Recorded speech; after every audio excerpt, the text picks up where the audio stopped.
Hello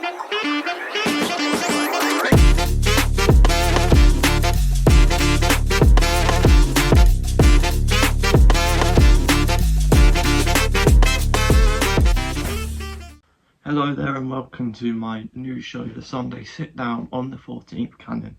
My name's Thom and we'll be going over the weekend action at Arsenal, including a 5-1 win for our women's side at West Ham and a 3-0 win over Nottingham Forest. However, let's start in chronological order as Arsenal kicked off the WSL weekend by winning 5-1 at West Ham. An impressive win and goals coming from Merino, Stina Blackstenius, Caitlin Ford, and then a brace later on from Alessia Russo. For me, a very impressive win. We went 1-0 down to an unfortunate error from Van Domselaar, who has proved to be so key to this Arsenal team. We just saw at the end of last season the difference that it makes of having her in goal and having her on the bench. It was very unlike her to make a mistake like that, and I don't think we'll be seeing it again anytime soon. She'll be very disappointed that she didn't keep her clean sheet. However, other than that, she had nothing to do. West Ham didn't pose a threat, and I think that big credit is due to the defence. I thought we defended very well in that game. Emily Fox, Katie Reid, Steph Catley and Katie McCabe all putting in good shifts. I think in particular one highlight will be Katie Reid. She's only 18. What impressed me the most from her performance was on the ball. She seems very good. She completed the most passes out of anyone on the pitch. She's got a good passing range as well. She can go short, she can go long. Quite a few long balls to the forward line. And I think she played very well. And even though, albeit she's 18, she's going to make mistakes, she's got Steph Catley next to her and she played like an absolute boss. She was very fortunate not to give away a penalty in that second half. There was a handball in there. However, other than that, I don't think she put a foot wrong. Fullbacks, of course, we know what we're going to get from the Arsenal fullbacks, Emily Fox and Katie McCabe. Very attacking, very aggressive, but also very good defensively. And I think they showed that on Friday night. Moving a little bit further forward, Kim Little, solid Kim Little performance, no less than what you'd expect. And the same goes to Mariona Caldente, created that goal for Caitlin Ford, created the most chances out of anyone on the pitch. And yeah, I thought another top performance from her, proving why she was player of the season last year. And another positive that we can take from the game is Caitlin Ford. I thought Caitlin Ford on the wing on Friday night was superb. She played very well. And on the other side, Beth Mead created that Freedom Arnhem goal, who, by the way, also played superbly well. And I think what this shows, I talked to Ella about this last week on Friday Night Gunners. The squad that we've got is just incredible. We were without Chloe Kelly the other night, but we still won 5-1. We started with Olivia Smith on the bench, and we still have players on the pitch who can provide quality and provide winning moments. And that's what you need from a squad if you're going to compete with Chelsea in the WSL, because that's what they've got. They've got two 11s that can go and win this league. That's what we've got now. I think the depth that we've got is incredible, and it showed on Friday night because we were able to rotate. We were able to make a change at half time, bring on Stina Blackstenius on. We're European champions for a reason. And yeah, for me, player of the match, up front, Alessia Russo, created that Stina Blackstenius goal with a beautiful back heel, and then obviously scored that late brace as well. And the first goal, that was a strike. I know Chloe Kelly's got the power shot, but she must have been giving Alessia Russo lessons, because that first goal on the edge of the area just bangs it in top corner. It's incredible. A great finish from her. And then the penalty as well is very well executed. Alessia Russo, player of the match for me. That's basically it. I mean, Olivia Smith came on in the second half and played like Olivia Smith. She played very well. Blackstenius, who I mentioned, came on and made an impact, scored a goal. And it's always great to see Lottie Wilbermore get some minutes. And I thought Tyler Hinds played very well as well.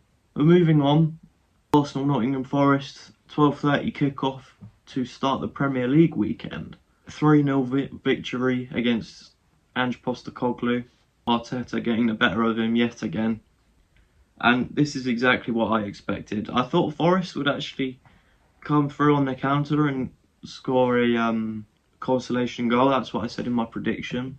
However, we kept the clean sheet, and I'm not complaining. I think it's 42 clean sheets in 100 appearances for David Raya, who has just completed his century of Arsenal appearances in all competitions.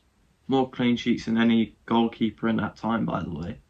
And yeah, I thought, as I said, I did expect this. Ange Postecoglou's literally been there a couple of days. You're not going to expect anything sort of outrageous. And yeah, comfortable 3-0 victory. We can go through the team. Everyone put in at least an 8 out of 10 performance. David Raya in goal. Didn't really have anything to do other than that little save that he made of the deflected Chris Wood onto the crossbar. Jurriën Timber at right back was absolutely excellent. Mosquera, when you don't miss William Saliba, which we haven't done, we didn't miss him at Anfield, we didn't miss him today, that says a lot. Christian Mosquera, absolutely world class these first 2 games. And the crazy thing is, he's still only 21. He's only going to improve. And because he is so young, he's got the potential to be here for maybe another 10 years. Obviously, we want Saliba back, but I think similarly to what I said about our women's team, the fact that we went into this game with Declan Rice on the bench, no Saka, no Saliba, Ødegaard came off 15 minutes in. The fact that we didn't miss those players, the squad depth, wow, it's just incredible. I've had multiple guests come on my channel now and say, multiple guests who have been watching Arsenal more than me now, who have come on and said that this is the best Arsenal squad that we've had since the Invincibles. And I tell you what, it's definitely the best squad that I've seen.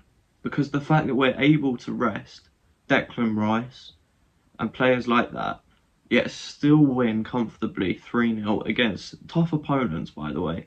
Nottingham Forest, they were on the verge of qualifying for the Champions League last season. Also, let's talk about that front line because it's bringing a lot of attention. All 3 of them new boys, Madueke, Gyokores and Eze. All 3 of them played very well to a high standard. Gyokores seems to be getting better by the game. I thought Madueke was probably man of the match. However, I think you can look at 3 Spaniards who were incredible yesterday. Mosquera, Zubimendi and Merino, I thought were all up there and contenders for man of the match. However, I thought the energy that Madueke brought, the directness that he brings to this team, I think he deserves man of the match. Eze, first start, looked good. I think he's only going to get better as he gels into the team. And Gyokores, very importantly, getting his goal. He seems to be getting better every game. And yeah, Zubimendi with a brace. Not many times you see him scoring a volley on the edge of the area, and then he goes and scores a header in the same game. Nothing but praise can be said about the Arsenal weekend. Played very well against West Ham, and then played very well against Nottingham Forest. And just quickly on loan watch, there isn't anything to say. The only player that actually played was Fabio Vieira. He played 75 minutes against Bayern Munich at the Allianz, and his team Hamburger lost 5-0. And I suppose Jakub Kiwior is technically out on loan at the moment. He started and featured for Porto in their 1-0 victory. Jakub Kiwior getting involved in a clean sheet on his debut, that's always good to see. However, it does look like he is leaving on a permanent. Overall, a very good weekend for Arsenal. I suppose the only thing that would have topped it off is a Tottenham loss. That would have been nice. However, Chelsea did drop points, and Liverpool, unfortunately, they've got Burnley, and it looks like they're probably going to get 3 points against Burnley. Thanks for watching. See you on Friday for Friday Night Gunners, and then hopefully this show will be out as much as possible. The Sunday sit down. That I'm going to call it there, guys, and I'll see you later.